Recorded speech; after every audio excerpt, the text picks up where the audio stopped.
Dongeng Malin Kundang yang Durhaka merupakan sebuah legenda atau cerita rakyat turun-temurun yang berasal dari Provinsi Sumatera Barat.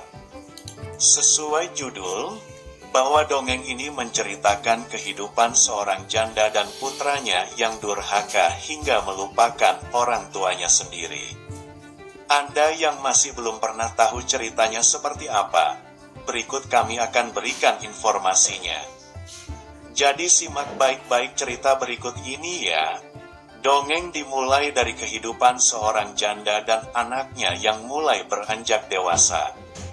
Ketika sudah tumbuh menjadi pria muda, ia meminta izin kepada ibunya untuk pergi merantau ke kota.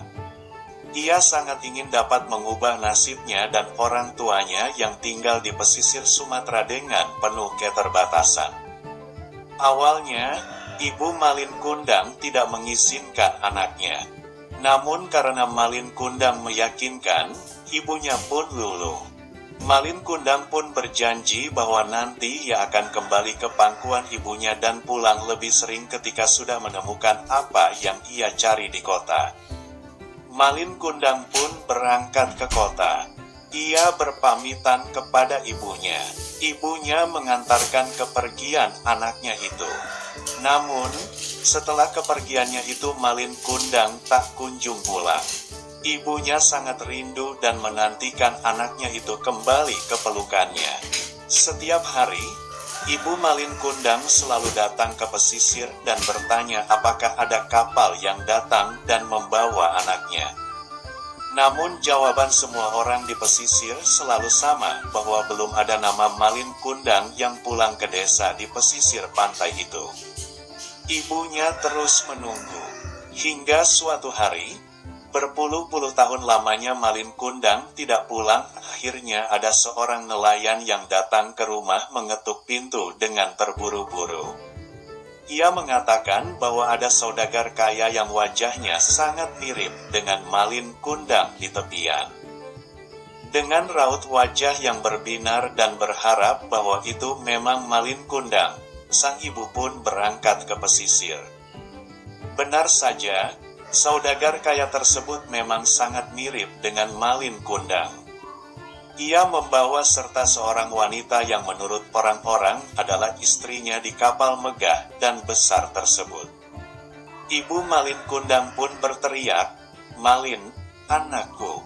Sontak semua mata tertuju pada mereka. Ibu Malin Kundang mendekat dan memeluk Malin Kundang dengan sangat erat. Hanya saja yang terjadi tidak sesuai yang diinginkan oleh Ibu Malin Kundang. Malin Kundang tidak mengenali ibunya. Malin Kundang berkata, "Siapa kau?" Berani-beraninya wanita tua dan kusam seperti ini mengaku ibuku.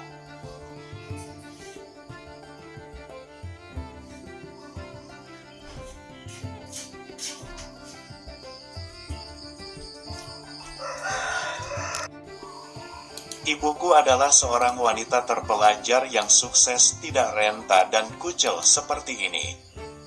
Malin Kundang pun mendorong ibu yang memeluk tubuhnya itu. Ibu Malin Kundang tentu hanya bisa menangis mendengar perkataan putranya itu. Ibu Malin Kundang berkata, "Benarkah kau bukan anakku?" Dengan wajah malu, ia pun pulang. Di rumah, Ibu Malin berdoa, "Ya Tuhan, jika memang dia bukan anakku, aku ikhlas dengan penghinaan tadi. Tapi jika dia adalah Malin Kundang anakku, tolong tunjukkan kuasa-Mu Tuhan." Seketika, pantai yang awalnya terang berubah menjadi mendung dan gelap. Malin Kundang yang kala itu sudah naik kapal bersama istri dan kru kapalnya memutuskan untuk tetap melanjutkan perjalanan pulang meski salah satu kru kapal sudah ada yang mengingatkan bahwa badai akan datang. Benar saja, badai pun datang. Kapal megah Malin Kundang diterjang badai dan porak-poranda saat itu juga.